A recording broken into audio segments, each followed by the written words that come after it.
Hi there, welcome back to my channel. It's James here. I hope you're doing okay. Welcome to another day of quarantine, another day of this fabulous world that we wake up in. Okay, so I have a little bit more time recently, for obvious reasons, to focus on my plants, to do a little bit more plant care, etc. I've been planting things outside, preparing the potentially long weeks ahead in the garden, and I decided that I would go through some of my variegated plants with you today. So obviously variegation is a little bit of a love it or hate it thing. I know a lot of people who really don't like it. I know a lot of people who are completely obsessed with it. And I think the plant world, in particular the aroid world in general at the moment, is very focused on it. I adore it. I think it's incredible. Some plants I don't appreciate it on, but a lot of them I think it gives them an extra dimension, something aesthetically beautiful on top of their natural structures and growth patterns and all that kind of thing. I think it's fine to love plants for whatever reason you want to love them for. I don't think it's nice to make people feel less for appreciating variegation, because I've definitely seen that around. Because obviously from a purely biological standpoint, variegation has no role, as far as we know, apart from leaching energy from the plant. So I understand that people think it's a little bit stupid, but it's also beautiful. Let's just jump straight into it. I have quite a few plants to show you today, so I don't want to keep you for too long because I know you've got loads of other things to do. Yeah, busy. Right, let's get straight into it. A lot of these plants I've shown you relatively recently. That's okay, we're not going to spend a huge amount of time on either of them. I just want to give you a nice splash of variegation to fill your days if you are struggling a little bit. So let's go. Right, this is a plant that I have cut quite a lot, so it's a lot smaller than it probably would be if I hadn't cut it. It really slows down the growth. This is my variegated Epipremnum pinnatum. So it's that white variegated version of the plant. It's got some beautiful variegation on the leaves, some patterning there. Then you can see where I cut it right here at the top there, and that new growth is coming through. The leaf that just came out is slightly deformed. I'm not sure why. I think it's just the way the variegation is running through the leaf. But hopefully this next one that's just about to open will not be so much. It's beautiful, it's fast growing, it's super easy to care for. I think they're still quite expensive, but the price is dropping because they're just so easy to propagate. So if you see one and you want to add one to your collection, I would absolutely do that. Super satisfying. I think this is kind of going to be something that people use instead of, or as well as, like a pothos, an Epipremnum aureum in their house. They deal with lower humidity super well. So that's really nice. Look at those aerial roots as well. They just love the world. Okay, number one. Next one, this one you've seen relatively recently. This is my Philodendron strawberry shake with the slightly excessive variegation. That said, it has not stopped it starting to put out new leaf. Can we see that? Yeah, new leaf coming through there. A little bit of discoloration to the highly variegated leaves there. This one is still okay, but I wouldn't be surprised if those start to brown and disappear. Even though it's in super high humidity, it's quite hard for the plant to sustain it. That leaf though, this one is just like, that to me is perfection. If all the leaves were like that on the plant, it would be amazing. More or less half and half, slightly more sustainable. This is definitely a top plant. If it can keep itself growing in a sane and smart way, I'll be super excited about it. So yeah, strawberry shake. This one we saw in the last video. This is my variegated billietiae, so we're not going to spend too much time, but I give it as much camera time as possible because I'm so happy with it. It is incredibly beautiful. It's got a cataphyll that is opening at the moment, but it has a slightly blackened little speck underneath in the cataphyll. You probably can't see it. So I'm a little bit worried that the new leaf might be rotting as it comes through. We will see with time. And if it does, that's not a problem because the roots are still okay. Everything feels nice and turgid. I feel like as soon as the leaves start to get a little bit more floppy and soft to the touch, you know there's something wrong with the roots of the plant. Yeah, beautiful.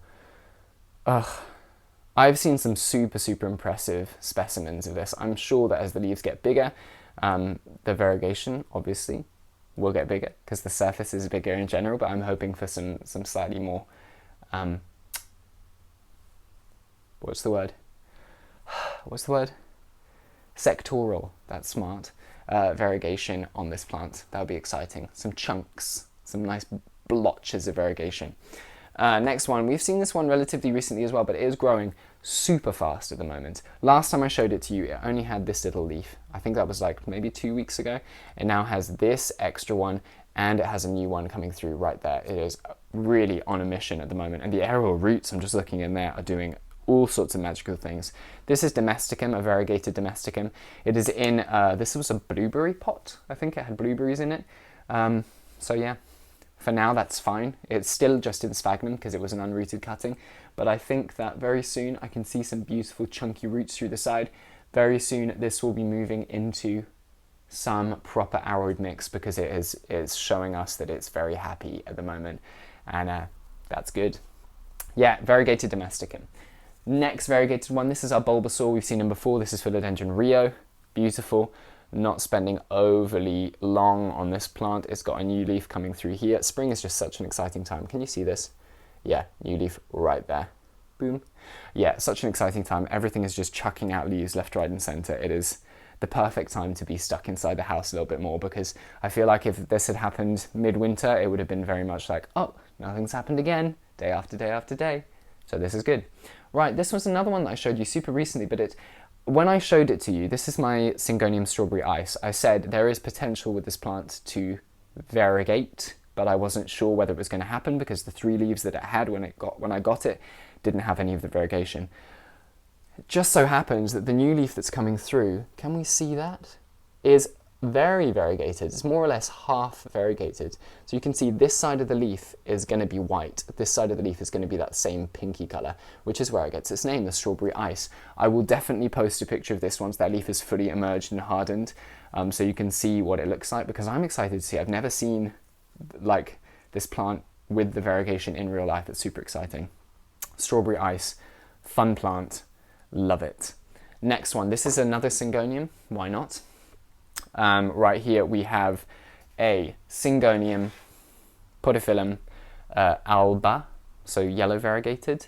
It's sometimes a little bit hard to tell with these yellow variegated plants, because after a certain amount of time, I've seen it with the Aurea Monstera as well, the Aurea variegated as well. I've seen it with those plants that once the leaves get to a certain age, the variegation is like turns a sort of creamy white colour. So if you're just looking at older leaves, you might think it's a white variegated plant, but the difference is when the leaves emerge. In a white variegated plant, like a Monstera for example, when it comes through you can clearly see where the white variegation is going to be, because there's no pigmentation at all, it's just pure white. When the alba, the yellow leaves come through, they come through generally completely green, and then as they harden, the variegation starts to become more and more visible. Yeah, it's kind of exciting because you don't really know the full extent of what the variegation is going to look like in a plant. This guy is completely green. That's the newest leaf. So we'll see what happens with the next one. The seller said that there'll be potentially a fairly large amount of variegation in this plant, I think because he cut some highly variegated leaves off lower down. But I don't mind. I think that's beautiful. If I can get a couple more like that, that is fine. Yeah, lovely. I'm really, really enjoying the yellow variegation at the moment, as you will see. Yeah, this one we saw in my little Monstera video. This is my Castellanum, my sp.peru variegated.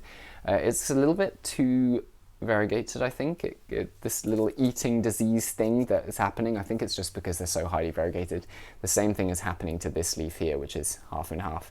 But it does have a new leaf coming through right here. And this is kind of a good example of what I was just saying, because as this leaf comes through, it looks completely green.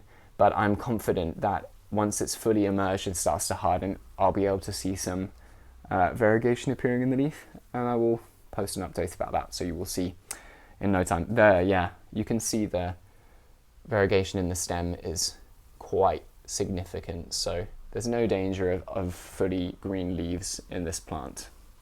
Whether that's a good thing or a bad, I will leave up to you. One more Monstera. I showed you my other plant of this. This is my slightly larger Monstera Aurea variegated. This was a pristine, beautiful half-half leaf, but I had it outside of my grow tent, and I think the humidity was just a little bit too low for it. So it's doing its little browning thing. That part will probably disappear. I don't mind. It happens. So long as it keeps growing, I don't mind. And again, this is kind of what I was saying. As the yellow hardens, it starts to turn into this creamy almost white colour. So with time, that leaf could probably be mistaken for a white variegated plant. It's fine, so long as it's still got the interesting things growing. And yeah, this new one is looking really nice. Some good fenestrations there, some nice variegation. I'm super excited. This is just generally probably one of my top plants at the moment. It's just so special. Oh, I can't get enough of it. Really, really exciting. I think we'll see more and more and more of these going around. At the moment, they're still a little bit hard to find, but they grow so fast that they will be available in no time, I think. Yeah, there we go. Right, we've got two more. I've intentionally left these together just because I get I had a few questions about the similarities between these plants when I showed one of them on my Instagram the other day. So this is a Philodendron Ring of Fire. It's quite an immature specimen, but you can already start to see this sort of rippling in these leaves. It's got some lovely, lovely variegation. I see quite a lot of these Ring of Fires that don't really have that great variegation. It's kind of just a little bit of speckling on the leaves. And when I wanted one, but I wanted one that had like highly, highly variegated leaves. Because you see some that are like almost red and yellow, and they really look like a Ring of Fire. And then some of them that look like a ring of sparks. I hope this one will be a fiery one. Beautiful, lovely new leaf coming through here. And then the one that someone was like, oh, but surely this one is just a Ring of Fire, but it's not. This is my Philodendron Caramel Marble. Obviously the maturity is quite different. The leaves are a lot larger than this plant, but if you did Google Ring of Fire in a mature form and a Philodendron Caramel Marble in its mature form, you would find quite significant differences, mainly in the leaf shape, but also in the pattern of variegation. The Ring of Fire's leaves are much more sort of rippled along the edges, and this is like, it's very much like a tooth pattern. I don't know, this leaf is a really nice example, that like jagged kind of, oh, it's just such an elegant plant. This is an absolute showstopper. Yeah, this is one of the major highlights of my collection at the moment. It just gives me so much joy when I look at it. Pretty tough to find as well. This has been probably on my wish list for maybe the longest, along with Philodendron bicolor. I've had this on my wish list since I started with aroids, so over a year now, and it has been super hard to find. There were some cuttings available on eBay, some cuttings available on Facebook groups, but they always just went for ridiculous amounts of money. And I managed to find one that wasn't so crazily priced, so I just went for it because I could, and now I slightly regret it because, yay, no work because of quarantine. But there we go, it's bringing joy, and that is the main thing, I think, with all these plants. They're in our houses. It's important that when we look at them, we feel excited for whatever reason that is. I have plenty of plants that are not variegated, and they bring me just as much joy as those that are, but I can still appreciate the artistry in each of these leaves. Just look at that, for example. It is beautiful in its own special magical way. Yeah, I hope this was a little bit of a rest from whatever worries might be troubling us at the moment. I know that just taking a moment to focus on something else is very, very helpful at this point. So yeah, I hope that was that for you. If you have any questions, pop them down in the comments down below. If you want to see updates on all of these plants and others, follow my Instagram. I'll pop it right here. I forgot where I was for a second. It's @slugplants. And if you want to see more videos like this, subscribe to this channel, hit the bell icon, and I will see you very soon. Thank you very much. Be safe. Bye.